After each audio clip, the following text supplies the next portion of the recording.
If you're not renting a car in Korea, you'll definitely have a need to take the bus. The bus system can be confusing, so let me break it down for you.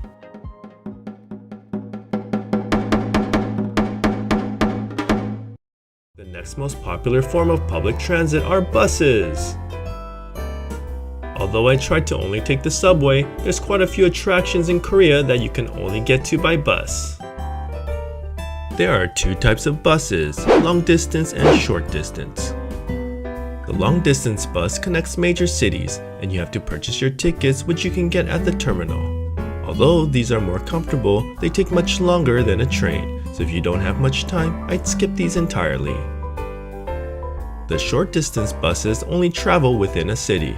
In Seoul, they're color-coded. The blue buses connect to different districts. The green buses connect to subway stations and blue bus routes in residential areas. The small green buses travel short routes within a district or neighborhood. The yellow buses goes in a circulation route in the city center. And the red buses connect the city with the surrounding areas. But because I was using Google Maps, I didn't have to know any of this hogwash. In Google Maps, you can find your bus stop location, but you need to pay attention to the direction the bus will be going. I look at this little icon to check for that. Once we get there, we need to look for our bus number and when it'll arrive.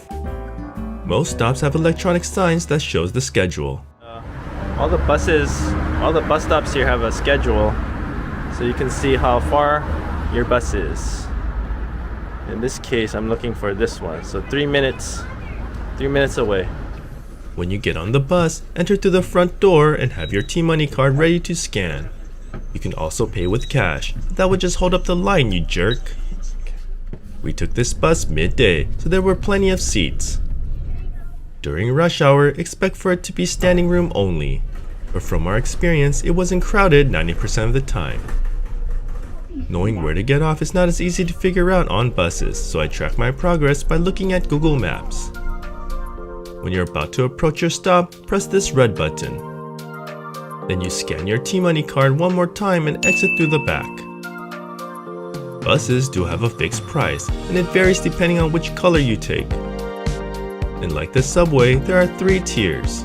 An adult price for 19 and up, teenagers price from age 13 to 18, children's price for age 6 to 12, and under 6 are free.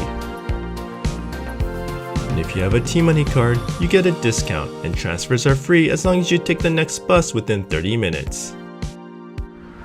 At this bus stop, we've caged in our family because she keeps getting out and going to the street. I'm guessing during the summer when it's hot, this is like an air-conditioned space to wait for the bus. Look at them, so comfortable in there. Can you believe it? And then they're coming out again. Alright, go back in. Right now? Yeah, go. Before it crushes you.